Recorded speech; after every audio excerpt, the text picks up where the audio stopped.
Once upon a time, in a small peaceful village called Gióng, there lived an old couple who were kind and gentle, but sadly they had no children.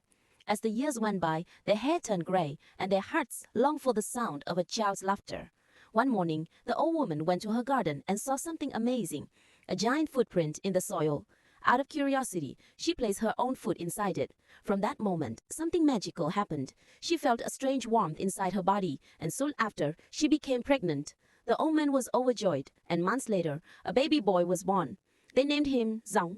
He was handsome and bright-eyed, but strangely, he never spoke, never smiled, and never cried. 3 years passed, and still Gióng stayed silent. His parents loved him deeply, but they couldn't help feeling worried. Then one day, dark clouds gathered over the land. The army from the north invaded the country. The king sent messengers across the land, calling for brave heroes to save the kingdom. When one messenger arrived in Gióng village, something miraculous happened. The silent boy suddenly sat up and spoke for the first time. "Mother, please invite the messenger in for me." Everyone was shocked. The messenger entered the house, amazed, and Gióng said firmly, "Tell His Majesty to forge me an iron horse, an iron sword, an iron armor, and an iron helmet. I will defeat the invaders and protect our land." From that day on, Gióng began to grow at an incredible speed. He ate bowl after bowl of rice, but he was never full. His parents couldn't feed him enough, so all the villagers gathered together. They brought rice, sweet potatoes, and every bit of food they could find. They said, "We'll help him grow. He is our country's hope." Soon, the army reached Joseon Mountain. The king's messenger returned with the iron horse, the sword, and the armor. Gióng stood up, stretched his mighty arms, and in an instant, he became a giant warrior.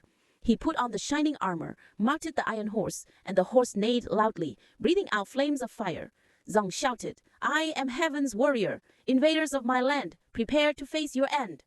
The battle was fierce. Gióng's iron sword broke, but he did not stop. He pulled up a bamboo grove by the roots and used it as his new weapon, striking down the enemy like thunder.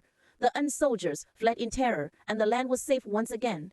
When the war was over, Gióng rode his iron horse to Sok Mountain. He removed his armor, and together, he and his horse rose into the sky, disappearing into the clouds. The king named him Phu Dong Thiên Vương, the heavenly king of Phu Dong, and built a temple in his honor.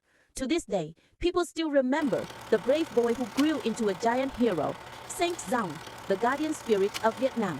Kể chuyện cho trẻ em dưới 16